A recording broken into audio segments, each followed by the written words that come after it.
welcome to our SVCE board meeting for April. I'd like to call the meeting to order at 7 p.m. and this meeting will be conducted in accordance with State of California Executive Order N2920 dated March 17, 2020 in consideration of the coronavirus. All members of the Silicon Valley Clean Energy Board of Directors and staff will participate in this meeting by teleconference.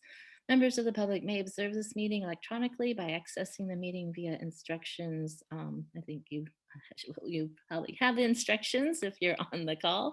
And the public may provide comments on any matter listed on the agenda. Speakers are customarily limited to 3 minutes each. I'll probably keep that. And I think with that covers the COVID message. So we can move to roll call, please. Yes, thank you. Chair Abaikoga. Here. Vice Chair Gibbons. Here. Willie. Don't think I saw Willie. We'll come back. Hilton. Here. Liger. Here. Tyson. I see you.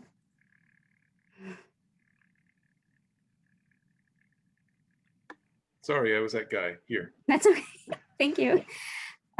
Rennie. Here. Chua. Here. Elahi.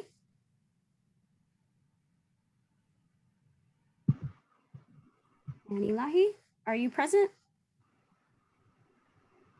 Yes. Thank you. Walia. Here. Larson. Here. Ellenberg. I'm here. Thank you. And I'm just going to do a quick scan to see if Willie's joined us yet. It doesn't look like it. So currently we have directors Willie and Martinez Beltran absent, but we do have a quorum. Great, thank you very much. So before we go into our regular agenda, we have a special presentation this evening. We will actually be adopting resolutions commending Bruce Carney and James Tilea for their promotion of community choice energy in Santa Clara County and their dedicated service representing the community and customer interests. And had a little bit I wanted to share with all of you. I think you all know Bruce and James. They're regulars at our meetings. But in honor of this being Earth Month and 5 years since the first board meeting after the Silicon Valley Clean Energy Joint Powers Authority was formed in March 31st, 2016, we would like to recognize these two community members for their commitment and participation over the years. Bruce Carney as a member of Carbon Free Mountain View and James Tilea as a member of Carbon Free Silicon Valley and Sunnyvale Cool were instrumental in helping with the startup of Silicon Valley Clean Energy. And over the past 5 years, Bruce and James have attended a majority of our SVCE board and committee meetings, and counting just the board and executive committee meetings, of which there are about 22 per year, it's safe to assume that Bruce and James have collectively attended nearly 100 public meetings of SVCE.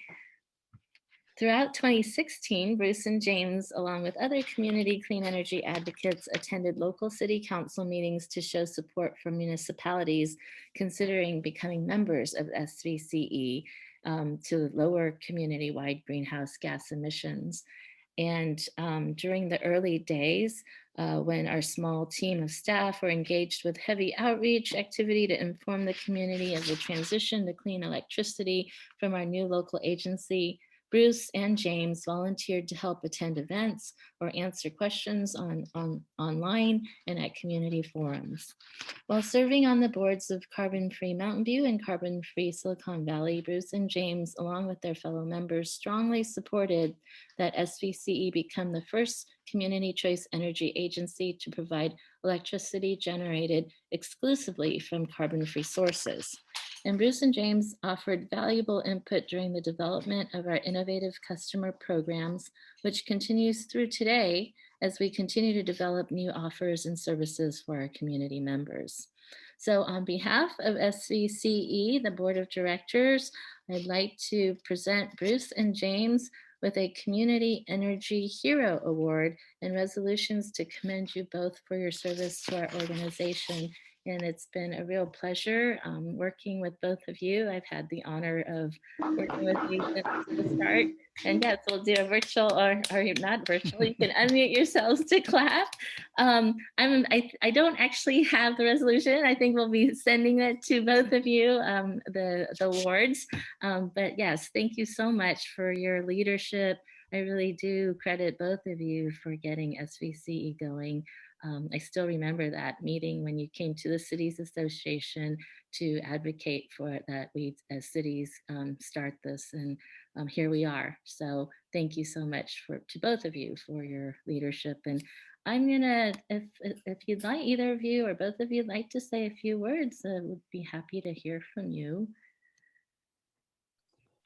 I would love to say a few words, and I'm sure James would as well. So thank you all very much.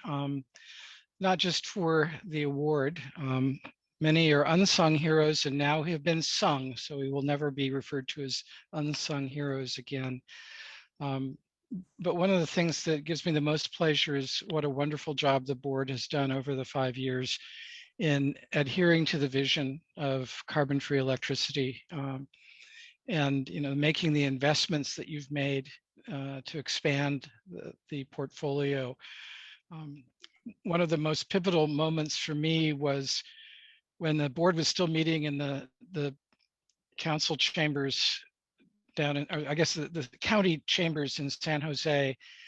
The board adopted a resolution to purchase $500 million of electricity. And it just knocked me over backwards to realize that this thing that a dozen of us at the high end with a budget of maybe possibly $3,000 for buttons, like the one that I'm wearing right now that say I Heart SVCE, which we gave out to people who attended city council meetings, turned into what SVCE has become. It's very, very fulfilling. And I'd also like to mention one other critical member of the founding team, and that's Melody Tovar from the city of Sunnyvale. She spoke on behalf of what is now SVCE to all the skeptical city councils around the county. And I think that she deserves at least as much credit as anybody for the fact that the agency exists and that it's got all the members that it has today. And a big thank you from me. I've been very pleased to do what I can to help this organization get up and running, and do what I can along the way to help serve the community. And it's been a real pleasure to work with a really great staff leadership and board and board leadership the entire time. It's been a great bunch of people working very hard for what we need to be doing for our community and our planet. So it's a real honor and pleasure, and thank you so much for the recognition. Really appreciate it. Oh, is there someone else who would like to speak? And I will open this up for public comment now. Are there any members of the public wishing to comment on this item? This is an action item, so we will take a vote on it. And I don't see anyone. So any other directors that wishing to speak? And if not, I'm happy to entertain a motion in a second to adopt the resolution. We have two resolutions, a resolution 2021-07 and 08. Great. So moved. Thank you. Gibbons, so moved. Is there a second? I think Gustav. Director Larson, is that all your hand? Yeah, I happily second. Great, thank you. Any other comments from anyone? And if not, could we get a roll call vote, please? Thank you, Chair. Chair Abekoga, Aye. Vice Chair Gibbons, Aye. Hilton, Aye. Fliger, Yes. Tyson, Yes. Rennie, Aye. Chua, Aye. Elahi, Aye. Walia. Aye, with a big thanks to the two gentlemen. Thank you. Larson, Aye. Ellenberg. Yes. Thank you. And that motion carries with directors Willie and Martinez Beltran absent. Great, thank you. And again, congratulations and thank you to Bruce and James. And we will look forward to seeing you at 100 more of our meetings. Yes, thank you very much. We will now go on to public comment on matters not listed on the agenda. Are there any members of the public wishing to speak on a non-agendized item? If so, please raise your hand if you're in the attendee box, or if you're on the phones, I believe it's *9. And I don't see any hands, so I'll close public comment. We'll go to the consent calendar. Are there any directors wishing to pull any of the consent calendar items? I don't see any hands. Are there any members of the public wishing to speak on any consent calendar items?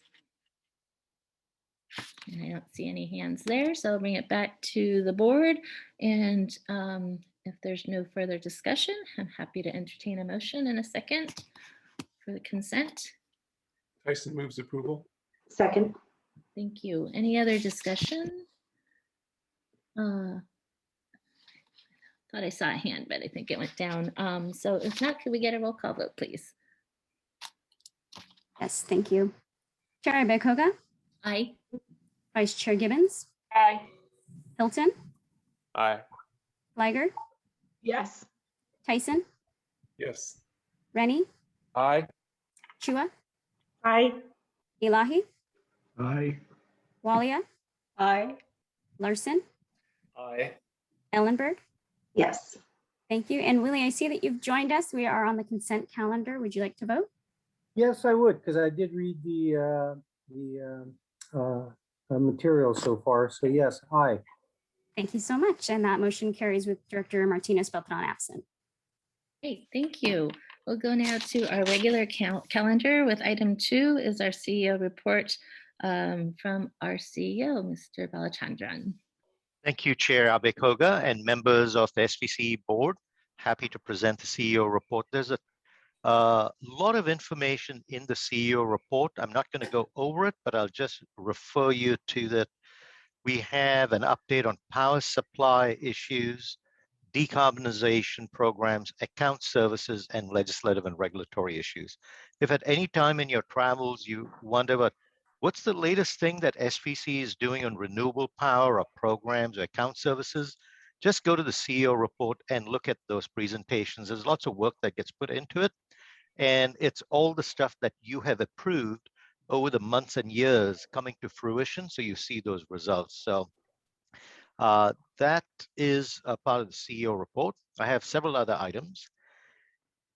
We will also, Andrea will be sending you an invite or asking you for a special meeting. So we need a special meeting to approve a wind generation power purchase agreement.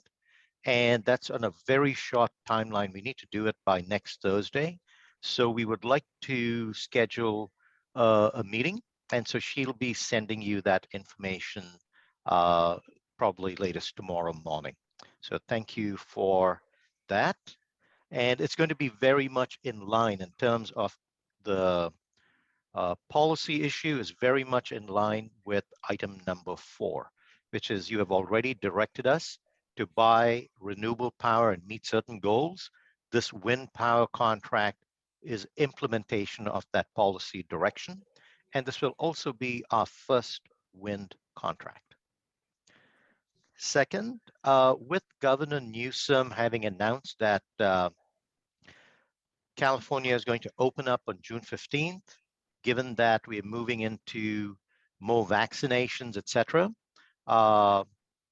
we are thinking about what is this world going to look like for SVCE post the pandemic period. I've probably told the board, but last year when we went into the shut-in, actually it was more late last year, say around July or August, I told staff that we're going to be 100% virtual through the end of September.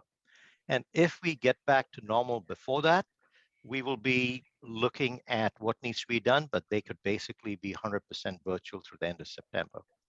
So I will be bringing to the executive committee just an outline basically for discussion as to how are we going to return to work. I've talked to our general counsel too around issues around the governor's order, issues around Brown Act, employee issues, etc. So there are a number of moving parts around this.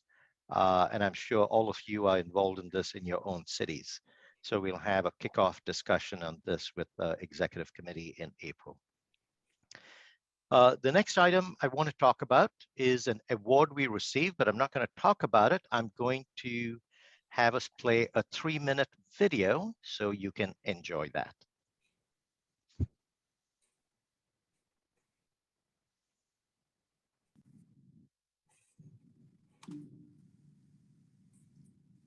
This year's winner has recognized that we must shift how we develop our region, putting climate protection at the forefront of our planning and decision-making. The Peninsula Silicon Valley REACH Code Initiative is an ambitious regional partnership, expanding local building codes to advance building and transportation decarbonization in new construction. Driving decarbonization through technical and programmatic approaches, this initiative has developed and supported first-in-the-nation model building codes, resulting in 21 agencies adopting REACH codes to decarbonize buildings and support local electric transportation. Solutions can be found through great partnership. Your hard work to help reshape our future to achieve our climate protection goals is critical. I'm pleased to present this year's Spare the Air Leadership Award to Peninsula Clean Energy and Silicon Valley Clean Energy for their partnership to advance cleaner buildings and transportation throughout their 40-city network. The project was the result of terrific collaboration with Silicon Valley Clean Energy and the local governments within Santa Clara County and San Mateo County, and yielded nearly half of all of the REACH codes that have been adopted in the state so far. We want to thank our cities for their involvement, and particularly the city of Menlo Park, which really moved the needle in developing a building code that works for many jurisdictions. All electric buildings are safer and healthier for our residents. In addition, with REACH codes that support electric vehicle adoption, San Mateo County residents are projected to collectively save over $50 million per year by 2025. We would like to thank Actera for this award and for recognizing the great work that we have been doing in collaboration with SVCE and with all of our member cities and counties. SVC is honored to accept the Spare the Air Leadership Award on behalf of the many local leaders who have made this effort possible. The Peninsula Silicon Valley REACH Code Initiative would not have been possible without the leadership from over 40 local governments, nonprofits, and technical partners. SVC thanks the community stakeholders for their input during the creation of the model code. REACH codes have a significant and long-lasting impact on our local climate goals. It's encouraging to see how other jurisdictions beyond our service territory have taken an interest in REACH codes. Other communities are leveraging our resources and lessons learned to scale our impact. Our support continues by offering technical assistance to developers, architects, builders, and designers constructing new buildings in our area. Thank you again for recognizing this tremendous effort. Thank you, board members, for making this a reality. And, it starts with these ideas come to us from the community, gets mashed up at staff, we bring it up to you.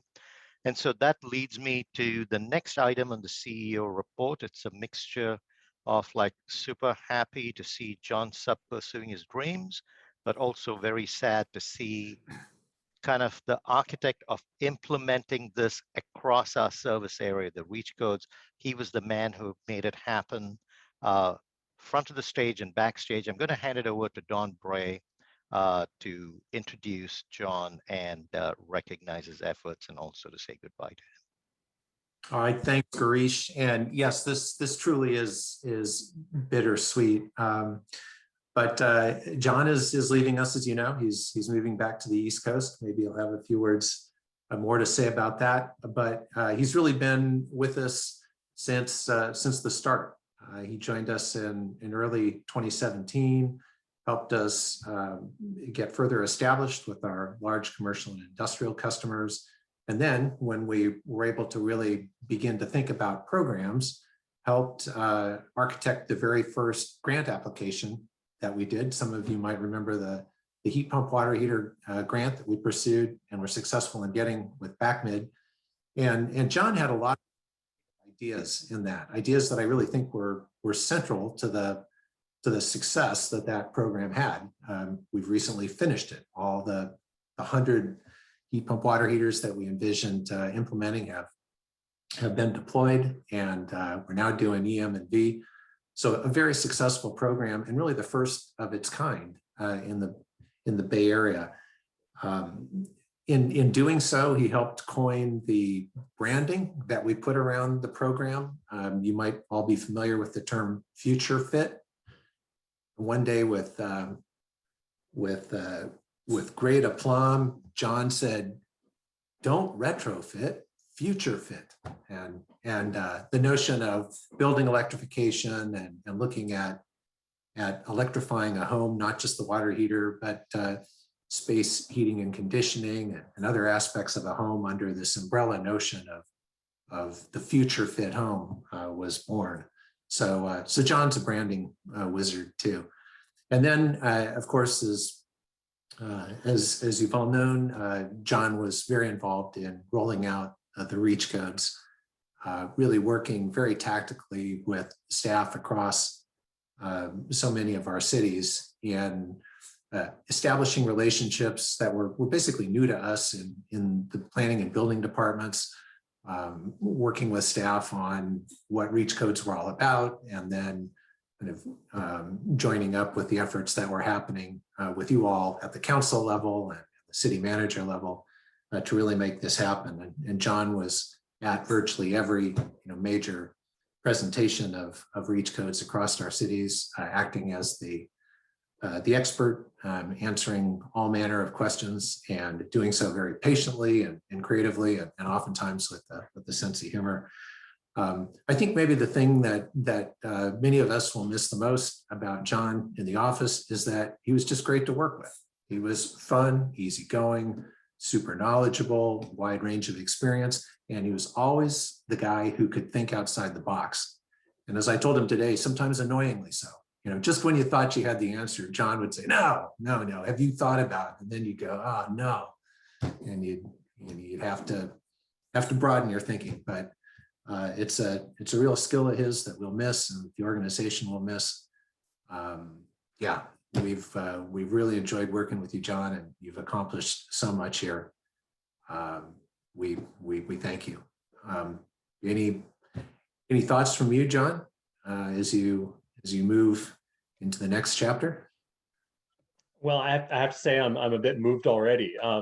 This is a bit of a humbling experience. So, I've worked for many different companies over the years. I've worked for for-profit, nonprofit, government, and the SVCE truly is one of the greatest assemblages of persons I've ever worked with. The culture there is phenomenal. The leadership is incredible. Whatever success I had, I was happy to be part of, but I really couldn't have achieved anything without the group of people here that are both assembled in the office, the board, the James and Bruce, and all the people in the community that are help making this happen. I mean, it's genuinely a community effort, and yeah, I was pleased to be part of it. It's gonna have a warm place in my heart for years to come, and I hope, like everything else in this industry, that the energy industry is not as big as we think it is, and so I'm almost certain to run into folks again in the future. So at this point, I just want to say thank you to all of you for giving me this opportunity, and again, yeah, this is quite an honor to be even recognized this way. So thank you all. Thank Thank you.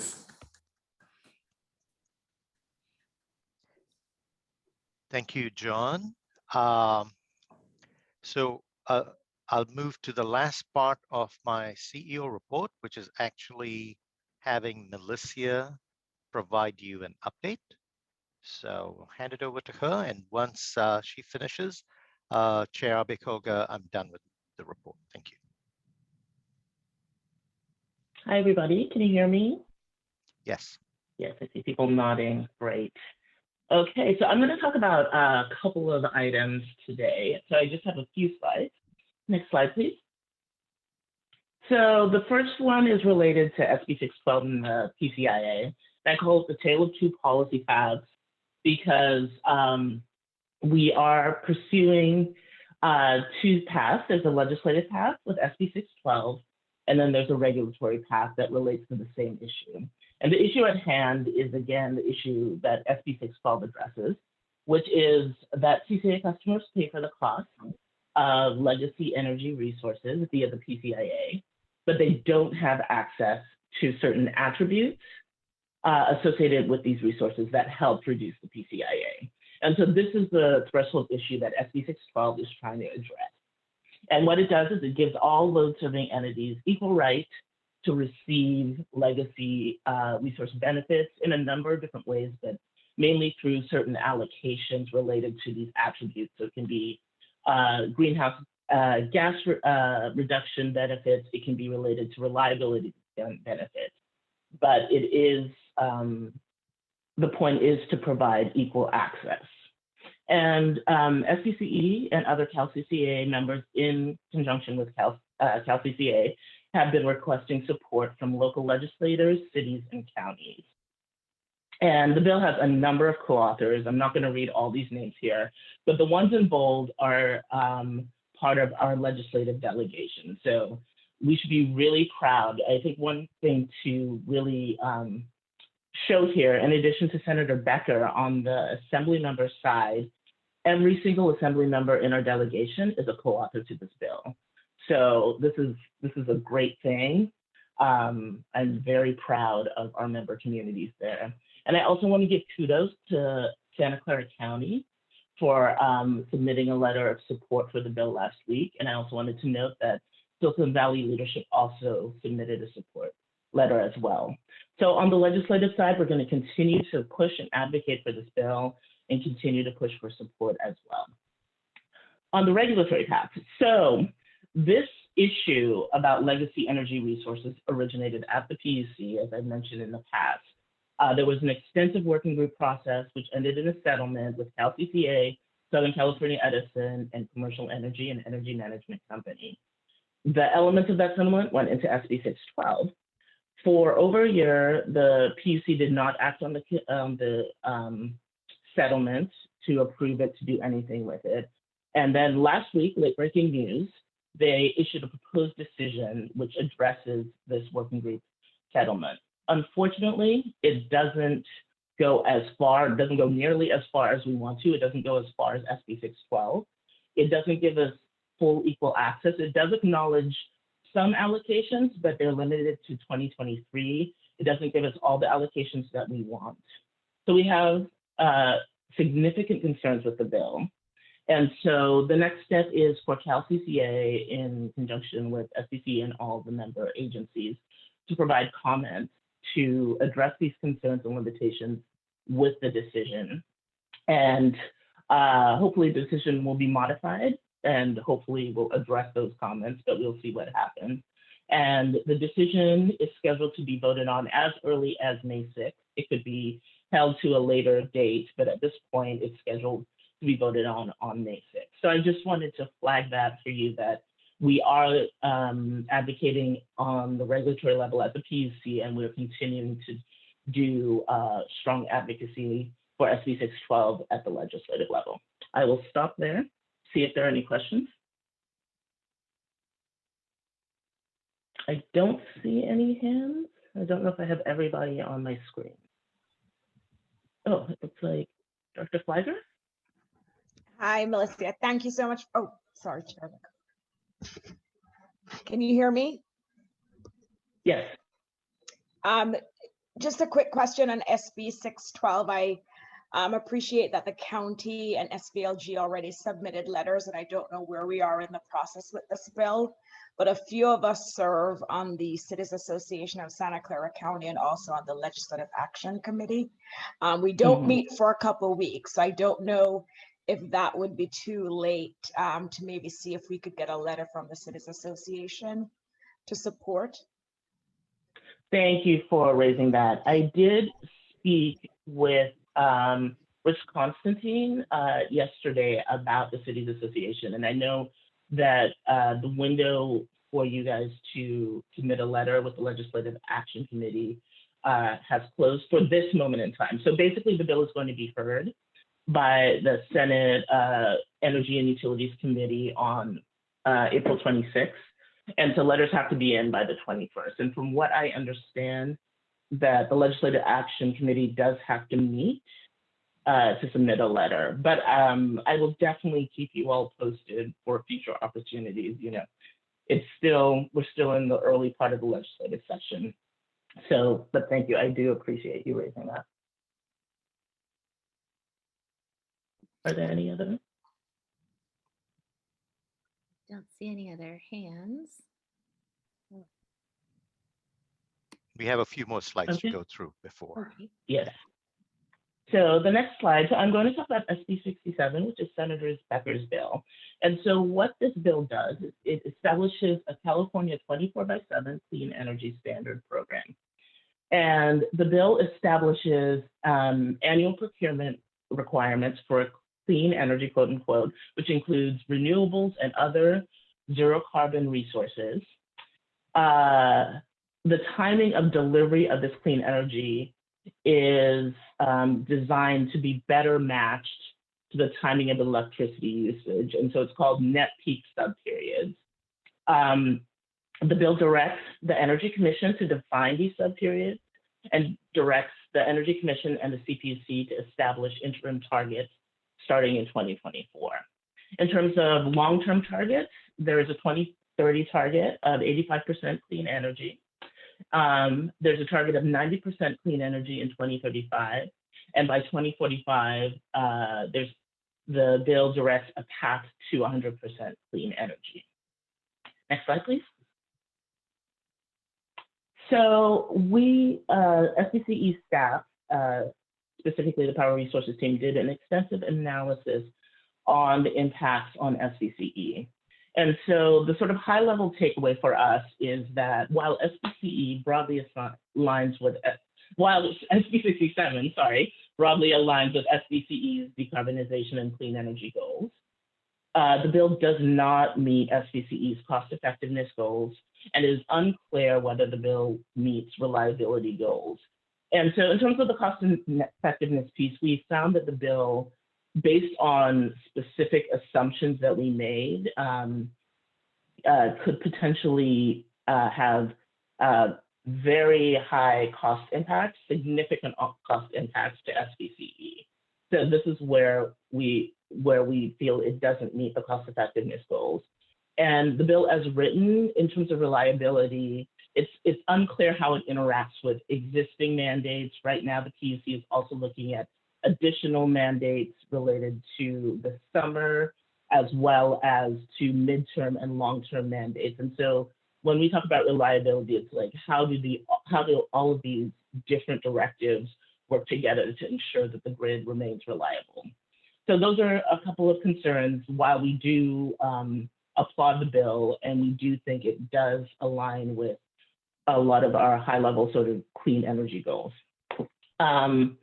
Another thing I want to say about the analysis is that the cost does vary significantly based on supply availability and how the subperiods are defined.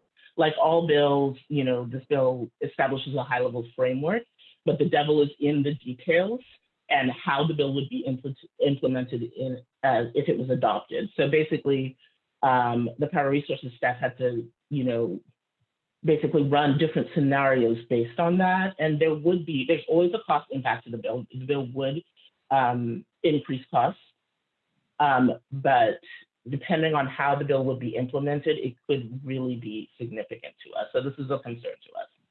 Next slide.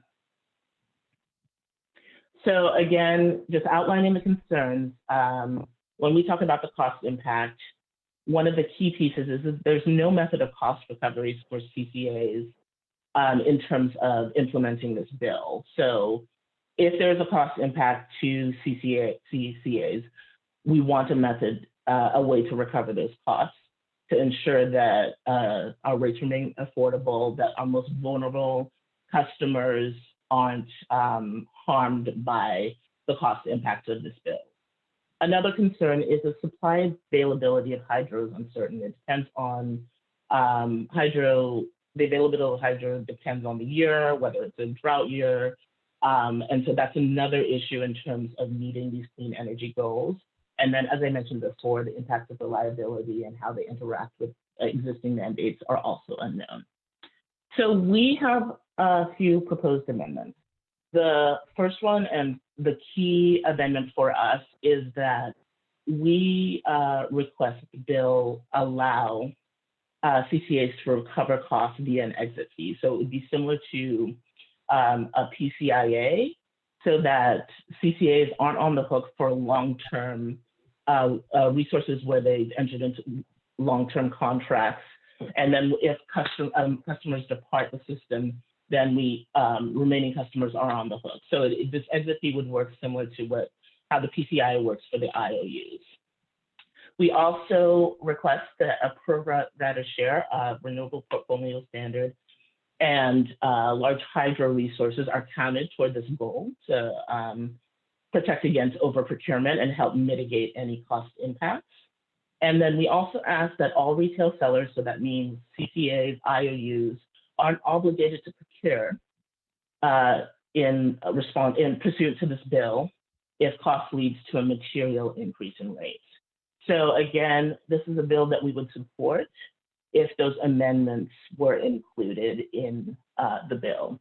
And I do also want to say that we've been working extensively with Senator Becker's staff, who have been incredibly receptive and great about their time, met a number of times just to talk through our analyses, to talk through suggested language. The conversations continue, and they are also getting feedback, of course, from other stakeholders. But I do want to say kudos to Senator Becker and to his advisor, Ken Branson, for being receptive to hearing our concerns and trying to work with us in addressing those concerns. And I will stop there to see if there are any questions about this bill or our position. So I see Director Elahi.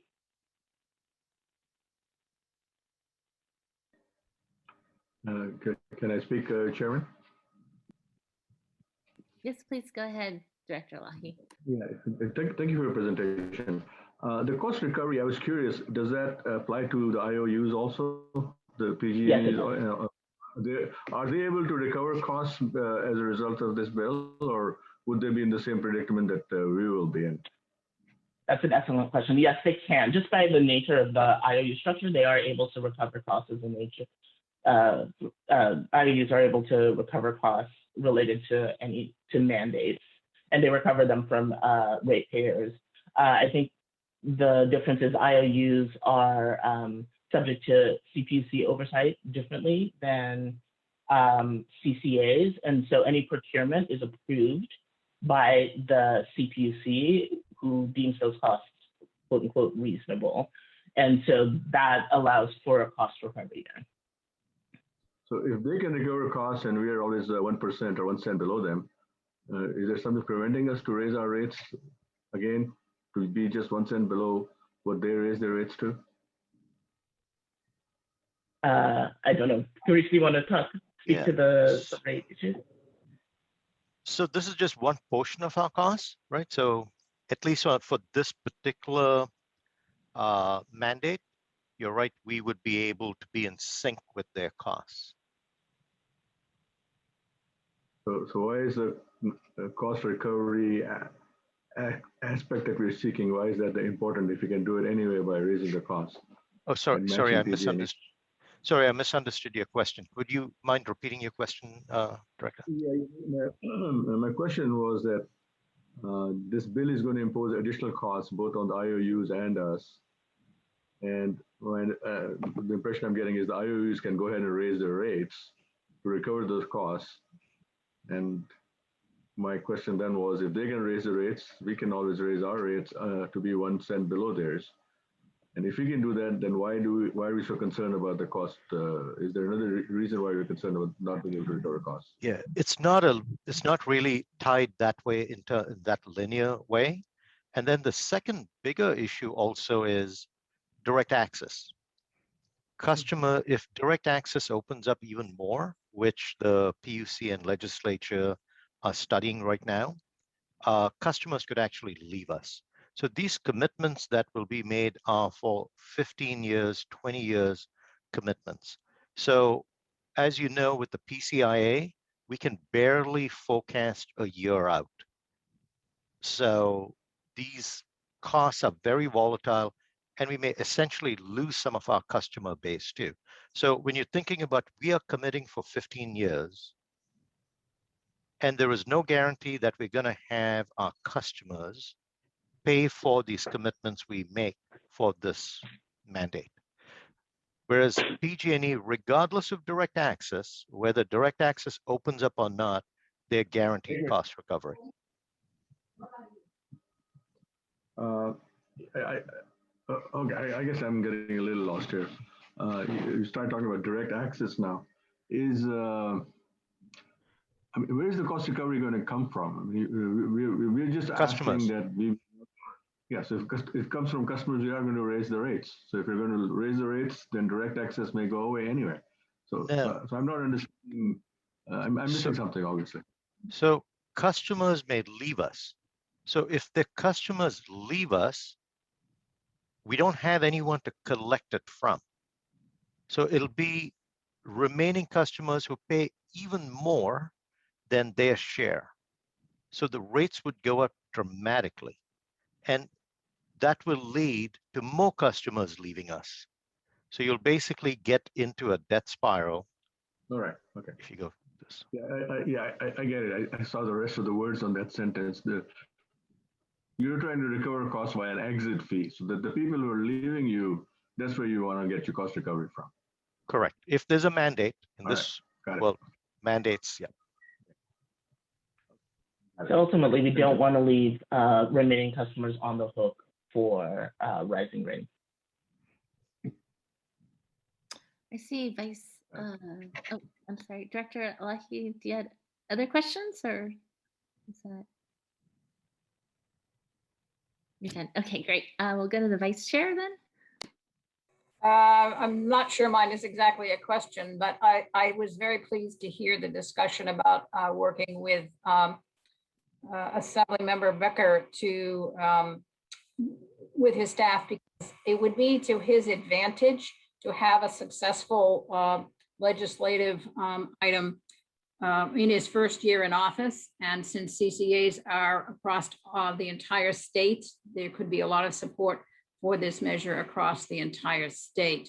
So I think that the fact that we in his backyard are working with him to have a successful piece of legislation would be an excellent approach. So I think that's great. Thank you.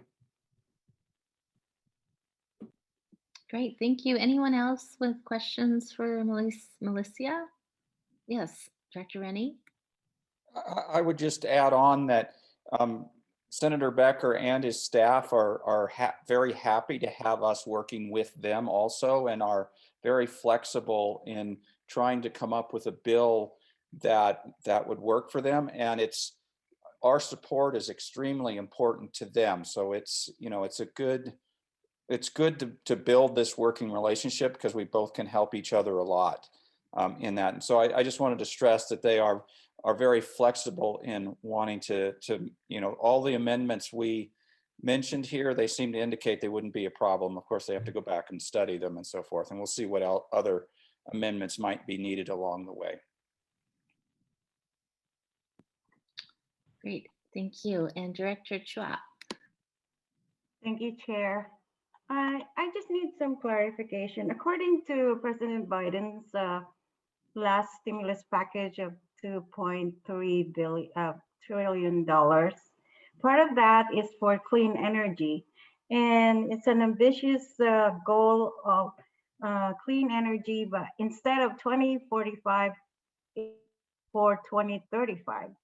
Can somebody clarify, Militia? Maybe you can clarify, because according to the timeline that I saw at the presentation, SB 67 is targeting 85 in 2030, 90 in 2035, and 2045 is 100. Can you expound on that a little bit, please? I think when you look, so Biden's plan is more ambitious in terms of reaching a 2035 goal. And I confess I haven't dug into it in depth, but we do plan to dig into it and understand how it interacts with both what is proposed here and existing mandates. But Becker's bill basically has a longer term pathway in terms of reaching specific goals that start in 2030 and then end in 2045.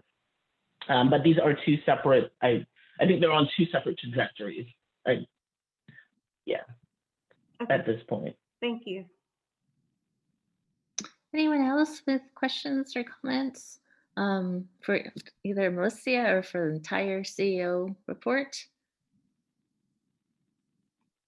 I don't see any. Let me go to public comment. Are there any members of the public? And yes, I see James Talea. If you'd like to unmute yourself to speak, please, James. Yes. Hi, James Talea, resident of Sunnyvale, community hero, evidently. I wanted to just share my appreciation for John Supp's service to our community. He's been a great partner for us as community members in trying to engage and help in the efforts with what SVC has been trying to do. John has been always very responsive and knowledgeable and just great to work with, as many of the other staff, but definitely want to recognize John and wish him well there on the East Coast. Thank you. Thank you. Any other members of the public wishing to comment? Not, I will close public comment, bring it back to directors for any other comments.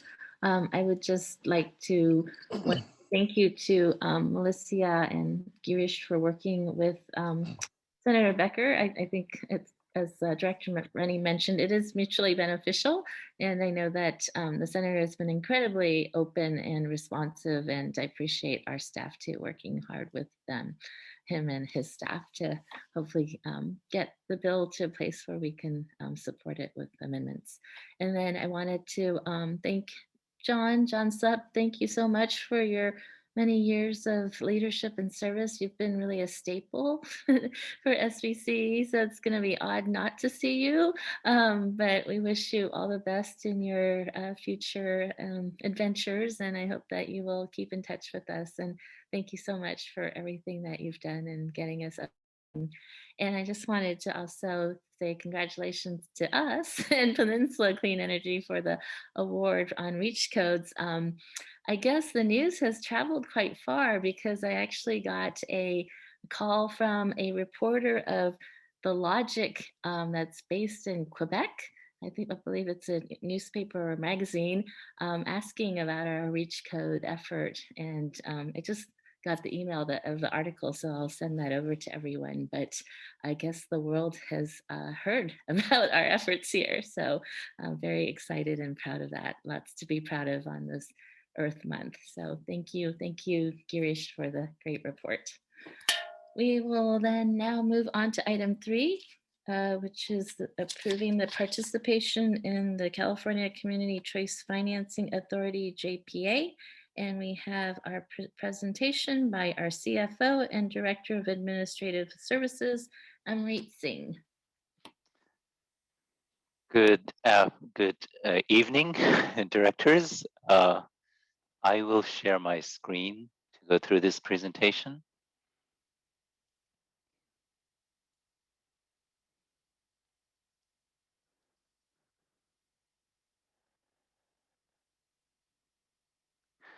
Okay, hopefully you can see my screen now. Great.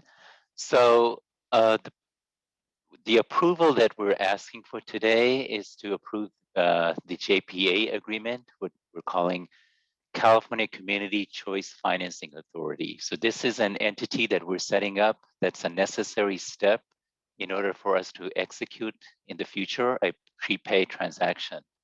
So what I'm going to do today is I'm going to provide an overview of a power prepay structure, and it's a repeat for some people. And then I'll go into the JPA agreement. And I want to introduce two parties that are helping us in this transaction. One is Devin Brennan. He's from the law firm of Orrick, and Orrick is our tax counsel on prepaid transactions, and they've also worked in setting up the JPA agreement. The other individual is Mike Berwenger from Public Financial Management.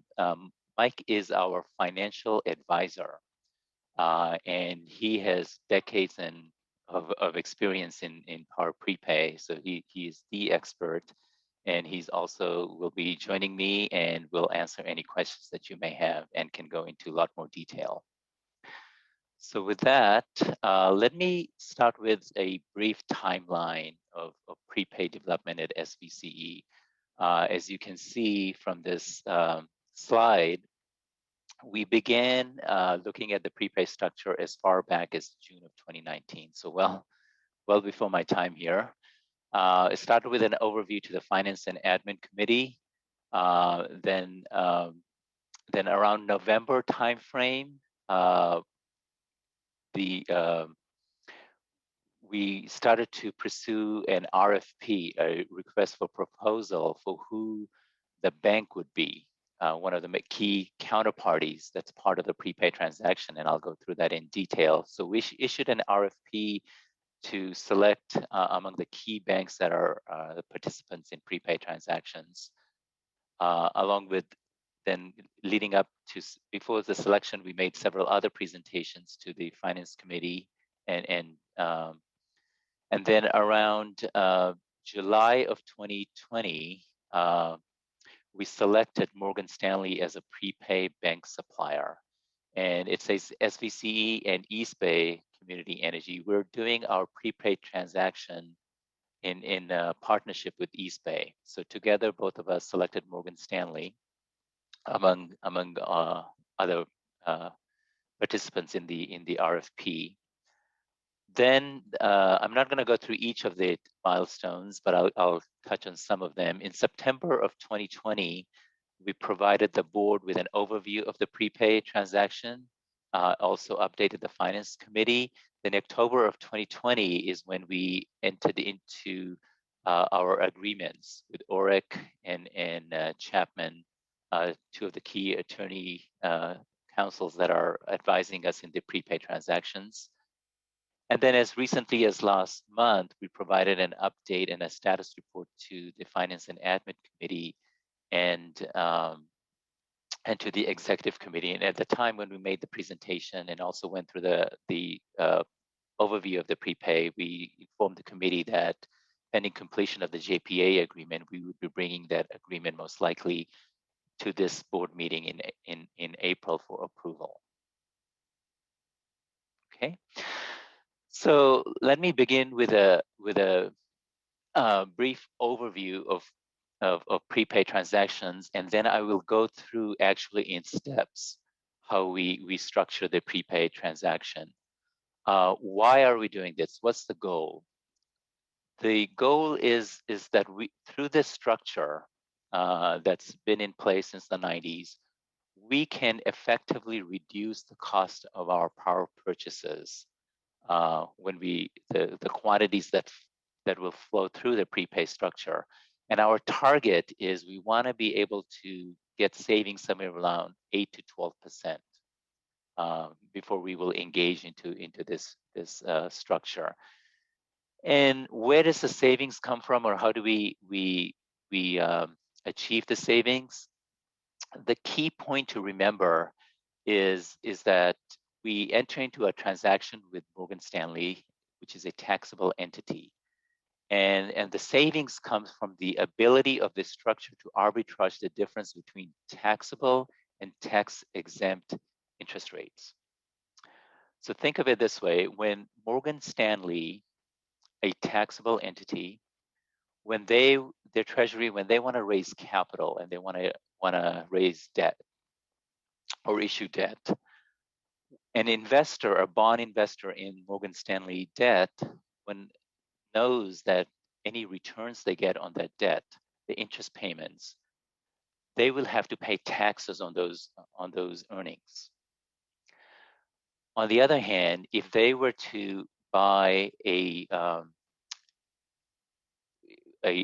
debt issued by a governmental agency, such as the one we're setting up, that those earnings or interest payments are tax exempt. You don't have to pay taxes on it. Okay, assuming from an investor, a bond investor's perspective, they didn't have concerns with Morgan Stanley or the governmental agency. In other words, they saw them as for our purposes, let's assume that we,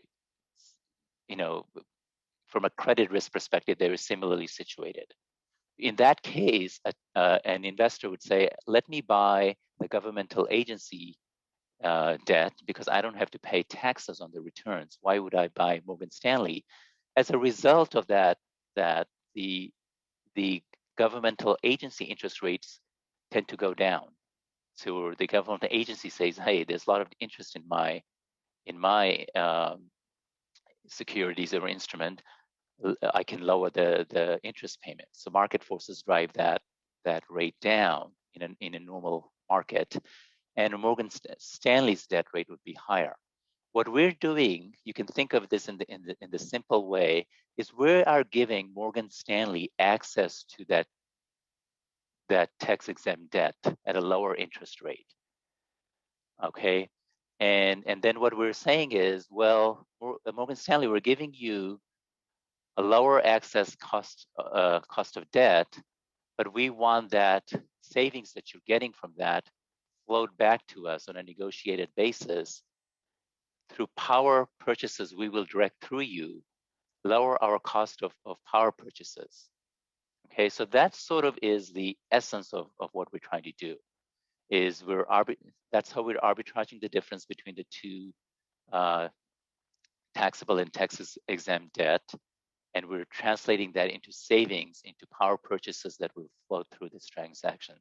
So keep that concept in mind, and I'll go through that in detail, but that's where the savings are coming from. A little bit of history on prepayment transactions before I go through each of the steps. This is not new. This structure has been around since 1990s and predominantly in natural gas transactions. That was the most liquid traded commodity in the 90s. A lot of transactions have over 50 billion, most of them in natural gas. We have about 11 prepayment transactions to date in California, about 5.7 billion. This transaction is part of the US tax law. In fact, Congress specifically codified it in the Natural Policy Act, Energy Policy Act of 2005. And as I mentioned, for our prepayment transactions, we're doing this in partnership with East Bay Community Energy. And we've hired a seasoned team of professionals who are helping us guide, negotiate, and structure. And two representatives are here today with me that I mentioned earlier, Devin from ORIC and Mike from PFM, Mike Berwanger. Okay, so I will go through now step by step how we structure, or we transform from way we do business now to how we would do business when we move the same transaction into a prepayment structure. So normally we start with we have transactions with a counterparty.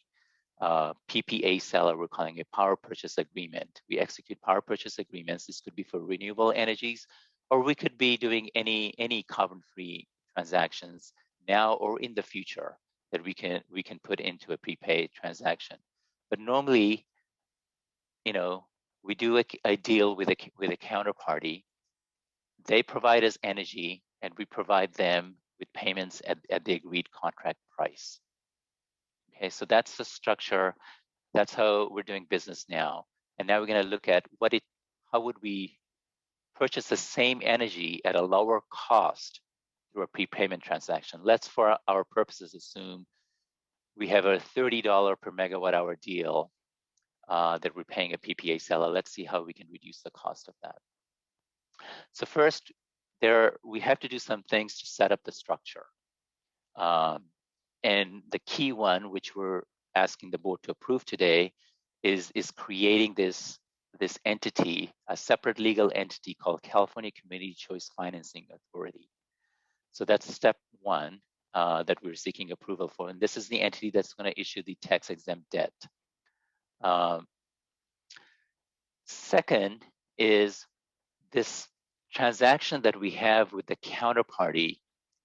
Now we're going to novate, or basically assign this counterparty to Morgan Stanley. So we're going to tell the PPA seller, instead of giving energy directly to us, provide that energy to Morgan Stanley, and Morgan Stanley will pay you the contract price instead of us paying you the contract price. And this is done through one of the agreements we're structuring right now. It's called the assignment agreement. We will use the assignment agreement that our counterparty will agree to, that we will be able to assign part of the contract to Morgan Stanley. Okay, and we will stand behind the transaction. Should anything happen to the prepaid structure, should it fall apart or terminate for whatever reason, these contracts will revert back to us. Okay, next step is this entity that we're setting up and seeking approval for today. This entity issues the bonds. We're calling this non-recourse tax-exempt bonds. We talked about why they're tax-exempt, because there's the governmental agencies has access to tax-exempt debt. Non-recourse in the sense that this entity is not guaranteeing or these bonds. Their bonds are still backed by Morgan Stanley. And these bonds will not show up on our balance sheet. We may have a footnote in our financial statement stating that we have this arrangement, but they are not our obligation. Okay? So once this entity is set up, they issue the bond proceeds. And next, the entity provides the proceeds to Morgan Stanley. And this is where the term prepayment comes from. It's saying, remember, we're saying we're looking for a way to give Morgan Stanley access to cheaper debt. This is the way. The entity gives that money upfront in a lump sum, net of all transaction fees. So we have transaction fees like the attorney's fees, but we are not paying them upfront. They're going to be paid out of the bond proceeds themselves. So net of those proceeds, we pay.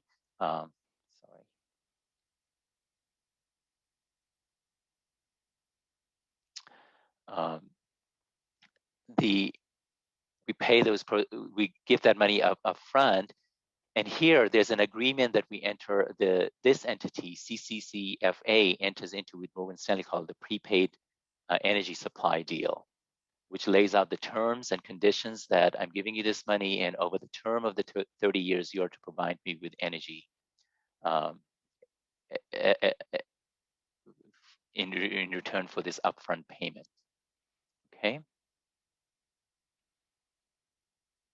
So next, what happens is that energy that we assigned to Morgan Stanley receives that energy, makes the payment to the PPA seller, and provides that energy to the Cccfa under the prepaid arrangement. And the entity then provides the energy to us, and we pay a contract price less a discount. In my example, I said initially we had a deal for $30 a megawatt hour. So let's say we get a 10% savings out of this. We would pay, instead of $30, now we pay $27. And again, the source of that funding is that spread, the savings that Morgan Stanley got by getting access to cheaper debt versus debt that they would have otherwise issued. And this entity then takes the proceeds from us and makes the bond payments, so principal and interest payments to the bondholders.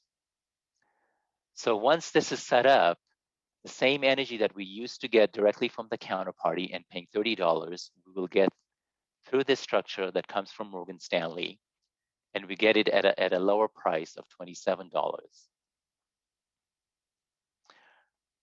So that's basically the structure. And again, the source of the savings is the fact that the prepaid, the lump sum amount is actually the net present value of those proceeds is less than the contract, the NPV of those contract price payments. And the reason for that is because Morgan Stanley otherwise would have paid higher in interest payments if they had issued their corporate debt. So that's where the savings come from. And what we're going to do, we work out the cash flows up front, and we're in the process of modeling the cash flows with Morgan Stanley and with Mike. And in the next month or so, we will have more concrete numbers. We will size the transaction, whether it's a $750 billion deal between the two of us, SVC and EBCE, or whether it's a $1 billion deal. We'll look at the spreads we're seeing in the market, what kind of savings we can realize, and then we'll put actual numbers into this diagram. And remember the savings that we get, how does the savings flow to our customers? Because the savings flows to SVCE.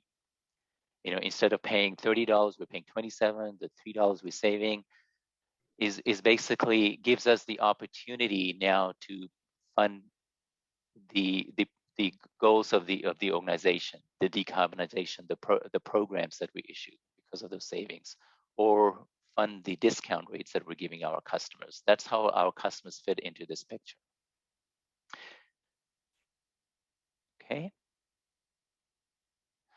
So again, there's two parallel paths before we can execute a deal. One is the formation of this JPA, the bond conduit, the agency that's going to issue the bond. That's what we're seeking approval for today. The next is all the set of transactional documents, some of which I mentioned, that need to be negotiated with Morgan Stanley, and we're in the process of doing that. And our goal is to complete them by Q3.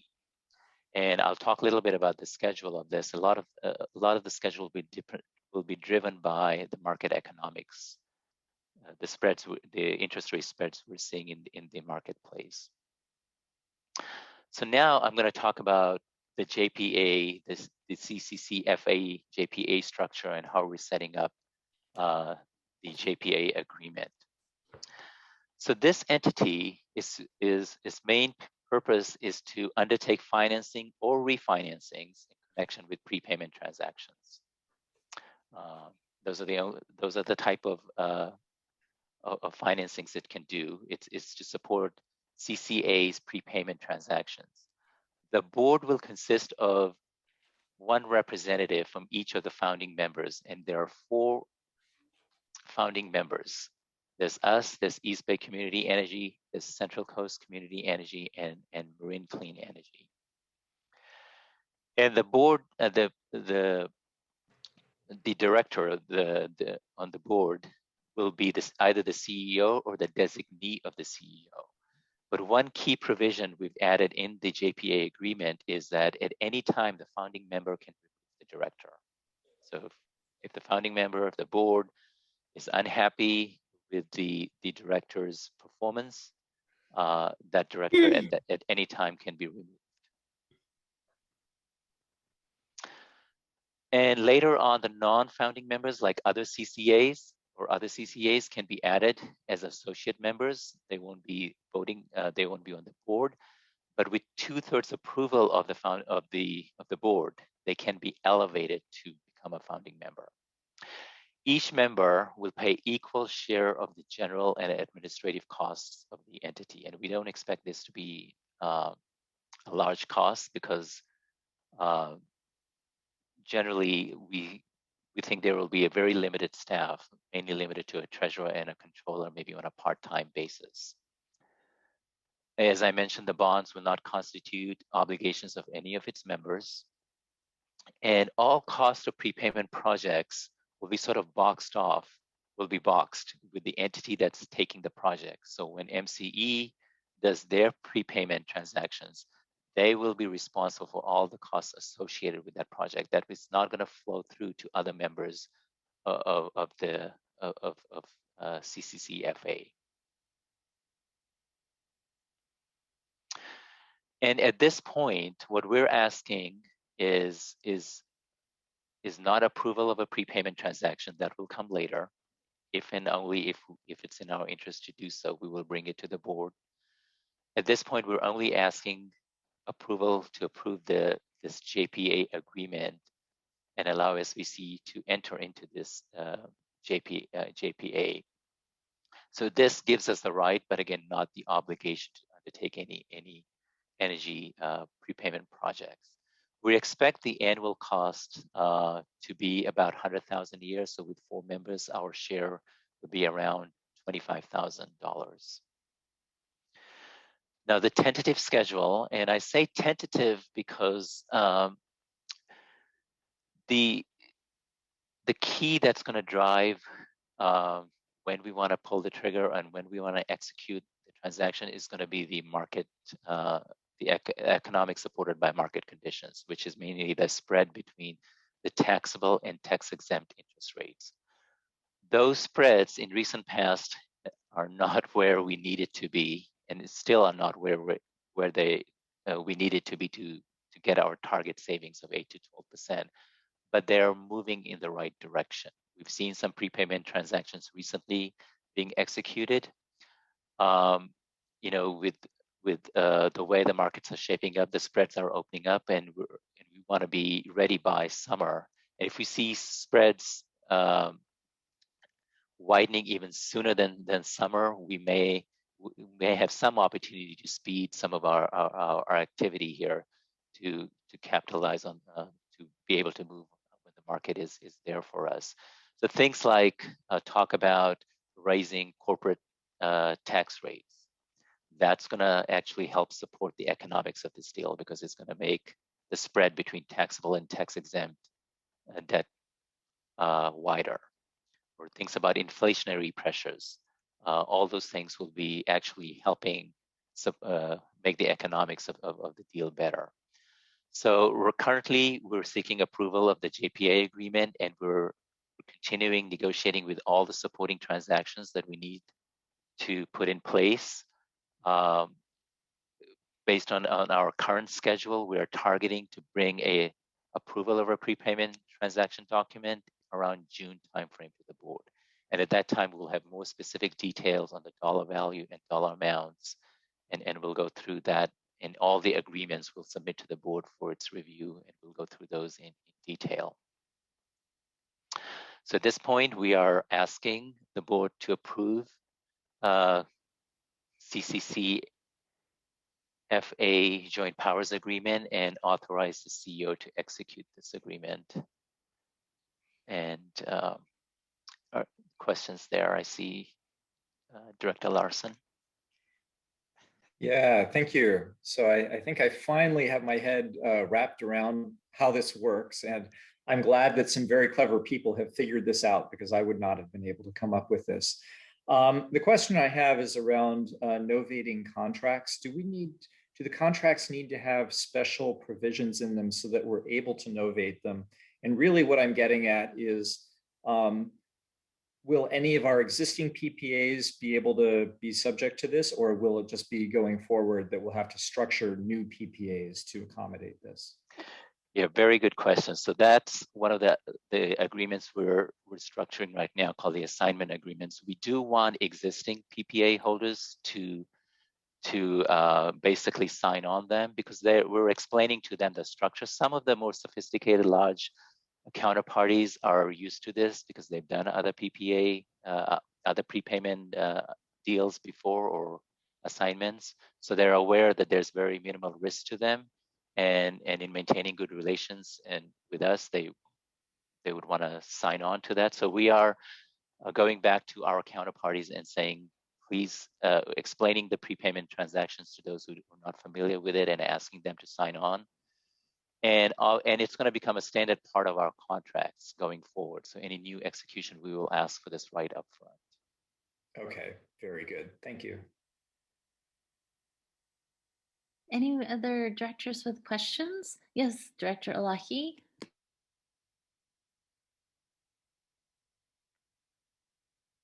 Could you unmute yourself, please? Thank you. Oh, you're muted again. Can you unmute again? There you go.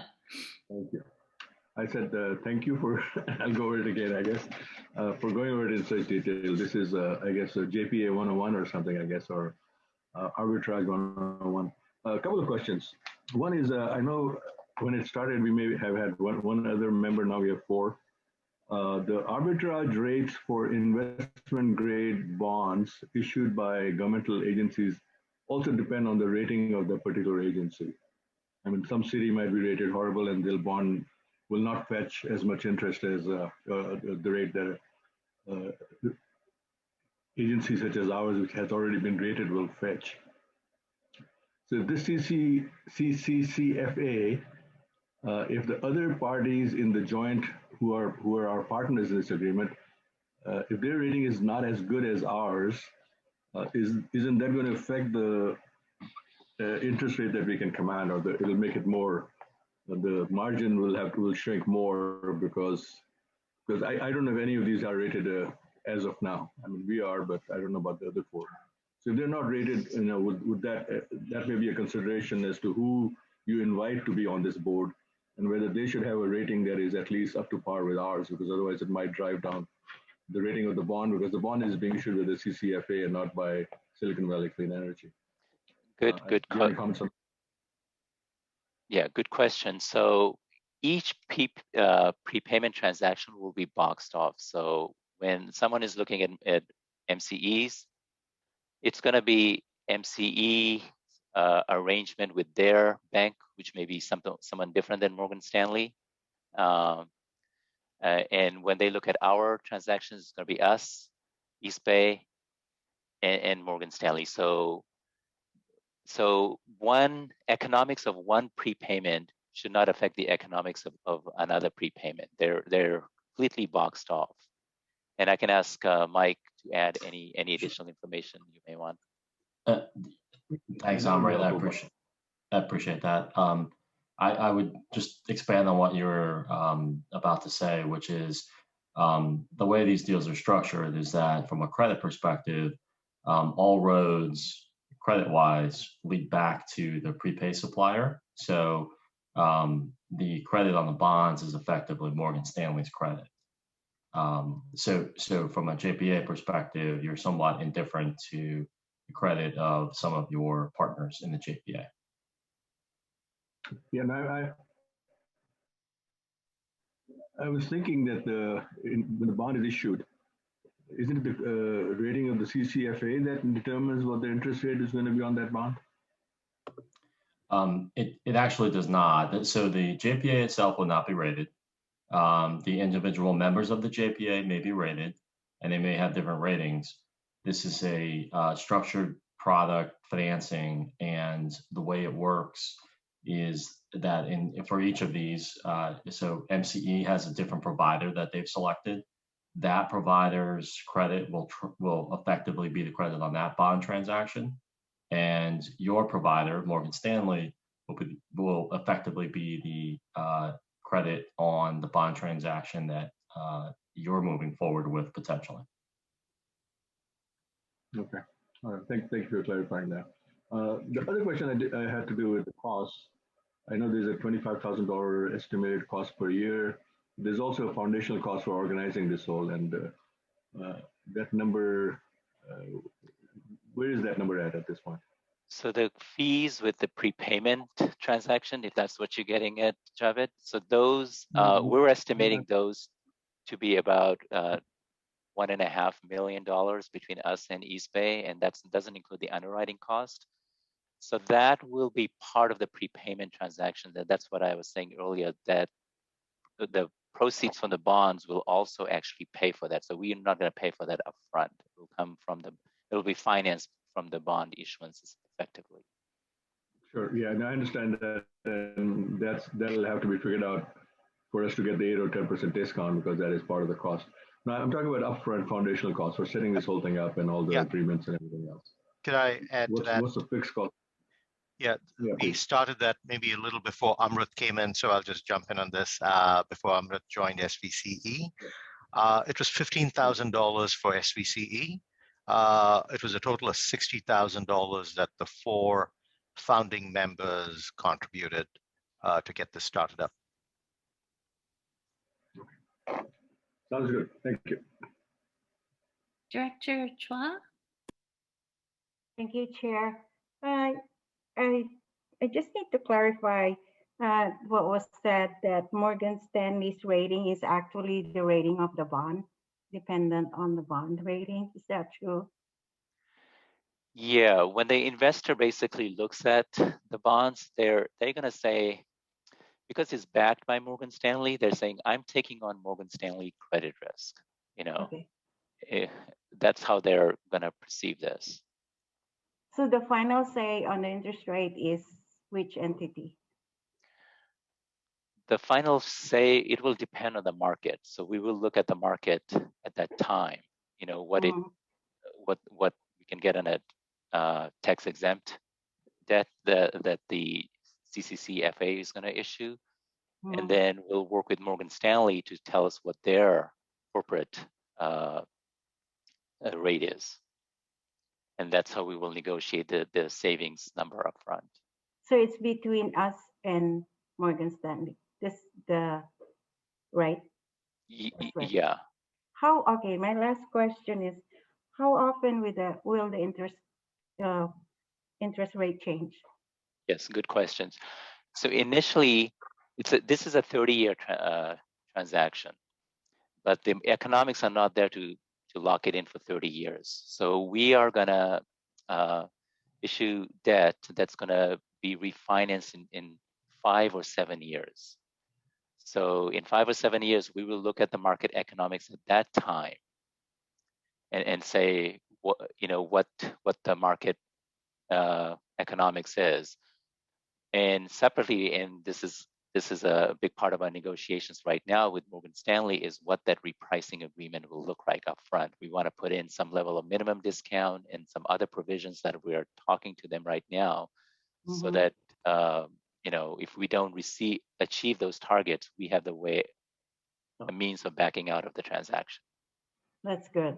I was thinking about the exit strategy if the interest rate does not work out.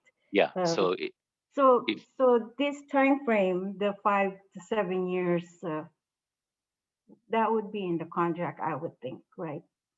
Correct. Okay. Thank you. Thank you all. Thank you. Any other questions from directors? If not, I will open this up for public comment. Any members of the public wishing to speak on this item, please raise your hand if you're in the attendee box. And if you're on the phone, press *9. I don't see any hands, so I'll close public comment, bring it back to directors. Are there any further, as if there's any further discussion? And if not, I'm happy to entertain a motion in a second. Don't be shy. Move to approve participation in the California Community Choice Financing Authority Joint Powers Authority. with, do I need to say the CEO's action? No need. Now all we need to refer to now is this would involve the adoption of resolution 2021-10, and that'll take care of the appropriate actions we need to take tonight. So move. Thank you. Second. And second by Vice Chair. Any other discussion? If not, could we get a roll call vote, please? Thank you, Chair. Chair Abikoga. Aye.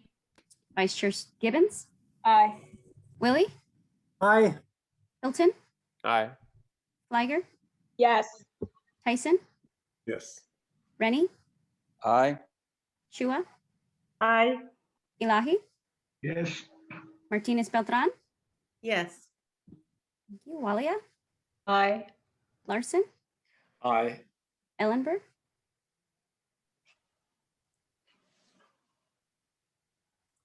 Ellenberg. Sorry, yes. Thank you very much. That motion carries unanimously. All present. Great. Thank you very much. Thank you, Mr. Singh, and our other partners. Well done. Yes. Look forward to this. We will now go on to item 4, which is to authorize the CEO to execute a 15-year power purchase agreement with San Luis West Solar LLC for renewable solar power supply PCC1 and storage. And we have a staff presentation by Monica Padilla, our Director of Power Resources. Welcome, Monica. Good evening, Chair Abikoga, directors. As the Chair mentioned, I'm asking authority to the CEO to execute a 15-year power purchase agreement with San Luis West LLC for renewable solar PV supply and storage. And I'll go through the process that we've went through to get to this PPA. Next slide. So again, this is maybe you're used to seeing this, but SVCE has issued 3 RFPs along with Central Coast Community Energy. We are in our 3rd RFP. The 2020 RFP is what we call it. We issued this RFP back in April of 2020, and since then we reviewed a bunch of proposals, evaluated, scored, shortlisted, and then entered into negotiations with several developers for renewable projects. We have since executed 3 PPAs, including one that was resulting from the 2019 RFP, the Angela Solar Plus Storage PPA. But under this RFP, we've negotiated a PPA with Atlas Solar and with with San Luis West Solar. That would be the 3rd one. Next slide. This is a summary of the PPAs that we have under negotiations right now. As Garish mentioned earlier, we will be asking for a special board meeting to approve one of the wind PPAs that we've been negotiating. We were thinking that we could bring that in May, but we actually have to approve that earlier if we want to be able to get under contract with that developer. But in total, if we're able to effectively or successfully negotiate all of these PPAs and bring them to the board for approval, we will have contracted for about 22.7% of our retail sales needs in 2024 under this RFO. Next slide. So about San Luis West, again, it's a solar plus storage project, a lithium ion storage, providing 4 hours of discharge duration. The project is being developed by a company called Origis Energy, and it'll be for 15 years, starting in December 2023 and going through November 2038. It's located in Fresno County. You can see the little star on the map, exactly where it's at, providing us a little bit of diversification on location of our solar and solar plus storage projects that we have under contract right now. Our share of the project, which is 50% of the total project, with 3CE or Central Coast Community Energy taking the other 50%, is 62.5 megawatts of solar PV, and again, 13.625 megawatts of battery. This will represent about 4% of our annual needs, measured in 2024 when the project is fully on. And it's being offered to us at a fixed price for the PV component and a $1 per kW month charge for the battery component with no escalator. In total, over the life of the PPA, it will cost us no more than $74 million. Next slide. Here you just see a summary of all the PPAs that the SVC board has authorized us to execute since going back to the 2017 RFP. So before San Luis West, we have about 42% of our retail sales being met in 2024 again under long-term power purchase agreements for PCC1 renewable resources, totaling about $1.196 billion. And if we are to approve today the execution of the San Luis West PPA, that'll bring our total long-term PPAs in 2024 up to 46% RPS, which is really close to our overall kind of annual target of 50% PCC1 RPS resources, and then a total of $1.27 billion in executed contracts. Next slide. In terms of how does this project help us meet our compliance requirements? Again, in addition to having our annual state requirements for RPS and trying to hit our board directed annual targets for RPS, under SB 350, we have a requirement to procure a certain quantity of our renewable resources under long-term contracts of 10 years or greater in term. And so that is measured on a compliance period basis, starting with the first compliance period called CP4, which is now through 2024. Over that compliance period, and then you can see how it changes over the following compliance periods, we have an RPS requirement overall of 40%. The long-term requirement is 65% of that 40%, or 26% is what we have to have locked in under long-term contracts.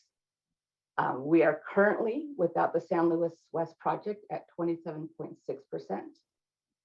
This contract will take us to 28.8% because it starts so late in compliance period 4. It doesn't really contribute much to our requirements in CP4, but it certainly does in CP5 and CP6. And then if you recall, the SVCE board also approved a target of 5% above the state mandated requirement as part of our integrated resource plan and the strategic plan. So it still falls short of our SVCE target for long-term resources. And the reason that we set a target above the minimum compliance is to account for delays in projects, possible terminations in projects, and or issues with performance of any of our resources once they're online. Next slide. Here we just illustrate where we are relative to those annual targets. The teal line, which shows SB 100 RPS, that's the state minimum requirement per year for RPS. And then the black line above that is the SVCE adopted policy for RPS, which is right now about 50 to 52% of our load. And then it basically tracks the state requirements starting in 2026. Up until really next year, 2022, we have predominantly been using what we call short-term renewable products to meet our RPS requirements and our RPS directive by the board. But then once these new resources come on, we'll essentially be able to meet at least the state mandated requirement, 100% with long-term resources. And then the rest will be meeting with either additional long-term resources that we have negotiated or we've shortlisted through this process, or through short-term procurement like we've been doing in the past. Next slide. And since we have an overall clean goal, which is a combination of RPS resources plus non-RPS resources, or large hydro, and in the case of allocations, some limited use of nuclear allocations.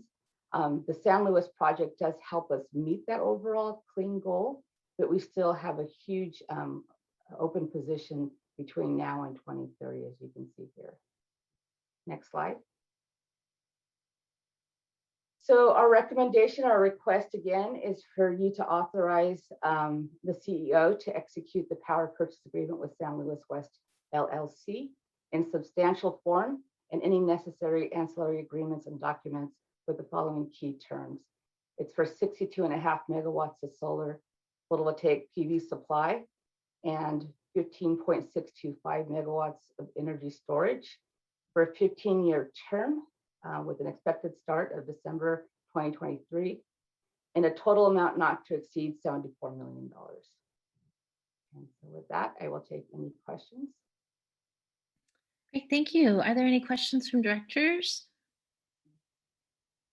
I don't see any hands, so I will go open this up for, oh. Yeah,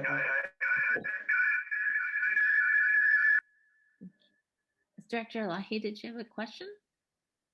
I did have a question. Okay. Yeah, I did have a question. Basically, I was a little bit interested in what the cost per megawatt is of all these different projects. I saw the chart that you had basically, but it talked about cost per year, annual cost per millions of dollars. But is there a megawatt dollar cost for all these different resources that we've already signed up and that we're signing up, so we can compare how much one project is costing as compared to another project? Do you have that information by any chance? We do have that information. We don't make it publicly available because we've agreed to certain confidentiality provisions with our suppliers. It could be made available to you through Andrea, the board clerk. She can show you the information under confidentiality. Yeah, I appreciate that. I'm just trying to figure out whether that can already be figured out. I mean, the slide you had, it shows how many megawatts you're buying and how much you're paying for it all year. So it's a question of just dividing one into the other. Yeah, there's a little bit of in the not to exceed amount, or the amount that we request for authority over the life of the PPA, or in this case 15 years. We do have to add some additional funds authority because sometimes the project will over deliver relative to what we expected, and our contract allows us or requires us to procure that overproduction. And then we also like to include some additional cost in the PPAs should we have to do, should we want to ask the developer to make enhancements to the project that aren't necessarily contemplated today. So it's not a straight division. Okay, so you're asking for some additional stuff, but I would think that would be something. I mean, it's like when you're buying something, it's good to know how much per unit that is costing. So do we have a way of being able to compare and it also tells us where our costs are going. And if you bought something at $1 per megawatt 3 years ago, and now it's costing us $100 per megawatt, it gives us some insight into where the cost. And I appreciate you can make all that public. So if you can get that in some way, that'll be helpful. Yeah, I can work with Garish and Andrea to see what we can provide. But yes, we do have all that information available, just not in this public forum. So the chart that you had already, if you would just add one more column in that for per megawatt estimate costs, that'll help us compare. All right, that's it. Thank you. And I know it's a lot of work and you guys are doing a great job. Keep it up. Thank you. We'll go to Vice Chair. I would just offer, and correct me if I'm wrong, but I think through the ROC, we do receive some information similar to what Director Elahi is asking. And we have seen some in the past, and staff has been very good at explaining what the, if you will, the unit cost per megawatt, whatever, is based on the type of contract, whether there's storage, the duration of the contract, whether it's wind, whether it's solar, whether it's geothermal. And one of the things that we work on is balancing the source, be it geothermal versus solar. And we might pay more for the geothermal, but it's worth it to balance our risk factor from different sources and different locations. So there's a whole lot of factors that come into understanding what we're paying per unit price. And staff's been very helpful at explaining that, but it takes context. Thank you, Vice Chair. Any other comments, questions from directors? If not, I will open this up for public comment. And I see Bruce Carney. Mr. Carney, if you'd like to unmute yourself to speak. Yes, thank you very much. Yeah, I share Director Elahi's interest in cost per megawatt and cost per megawatt hour for the battery side, but there's enough information in the table that Monica presented to indicate that this is an exceptionally low cost resource. So I hope the directors will jump on the opportunity to add this to the portfolio. And if Monica or any other member of the staff would like to comment about why is it that just a few months down the road from the last authorization, we're getting such a great price on similar projects, I would love to hear it. Is it that the price of batteries has come down, the price of PV panels has come down? Is there something particularly sunny about West Fresno County, or cheap land, or easy interconnection? What is it that makes this project so attractive? Great, thank you. Any other members of the public wishing to speak? If not, I'll close public comment, bring it back to the board. Ms. Padilla, I don't know if you have an answer to Mr. Carney's question. A simple one, or if you want to. Sure. Yeah. So Bruce, we run an open solicitation for all of our projects, and at the time that we have we do the RFP, we get a wide range of proposals for the same technology, sometimes with a wide range of price. And the location of the project and how far along they are, or where they are in the interconnection process, and their ability to get financing, and their experience as a developer, I think, is what tends to drive how competitive they are on their offering to us. But since I've been with SVCE, we have for sure seen a decline, just like a trend and decline in the PV and storage bids that we're receiving.